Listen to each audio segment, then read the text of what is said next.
हुड्डा खेमे से दूर जो शैलजा समर्थक हैं वो इस कैश में लगे हैं कि उन्हीं की अप्रोच पर, उन्हीं के जो कि समर्थन पर शैलजा को टिकट मिला है। तो ऐसे में शैलजा के सामने सबसे बड़ी अग्नि परीक्षा होगी।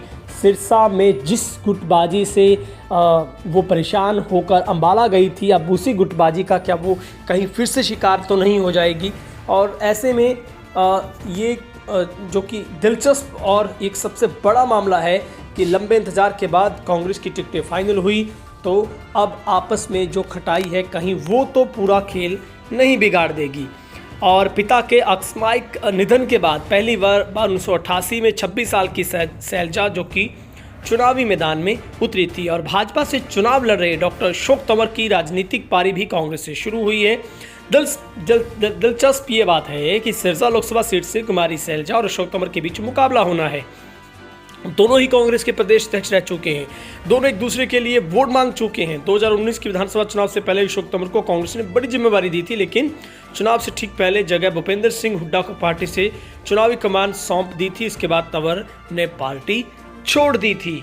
तो अब एक बड़ा यहाँ पर मुकाबला जो कि 1988 में कांग्रेस के पूर्व सीएम भजनलाल और भूपेंद्र सिंह हुड्डा में चल रही गुटबाजी के चलते शैलजा को सिरसा सीट छोड़कर जाना पड़ा था।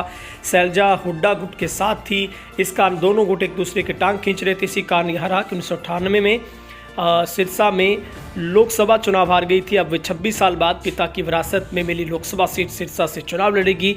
बदले हुए समीकरण है, पहले शैलजा के सामने लोकदल यानी इनेलो की टक्कर होती थी, अब यहाँ पर इनेलो के सहयोगी पार्टी रही भाजपा के उम्मीदवार से टक्कर होगी और भाजपा उम्मीदवार डॉक्टर अशोक तंवर शैलजा में अब कड़ा मुकाबला माना जा रहा है।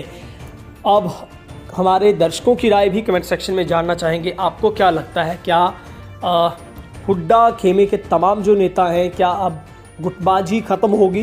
क्या कुमारी शैलजा जो नाना करते भी उनको हाईकमान ने चुनाव लड़ने के लिए मैदान में उतारा, क्योंकि शैलजा खुद कह चुकी थी, हुड्डा खुद कह चुके थे और हुड्डा यहाँ तक कह चुके थे कि शैलजा और सुरजेवाला लड़े तो मुझे खुशी होगी, लेकिन शैलजा ना करती रही। लेकिन आखिरकार हाईकमान ने कहा कि बड़े चेहरों को मैदान में उतरना होगा और आखिरकार उनको मैदान में उतार दिया गया है।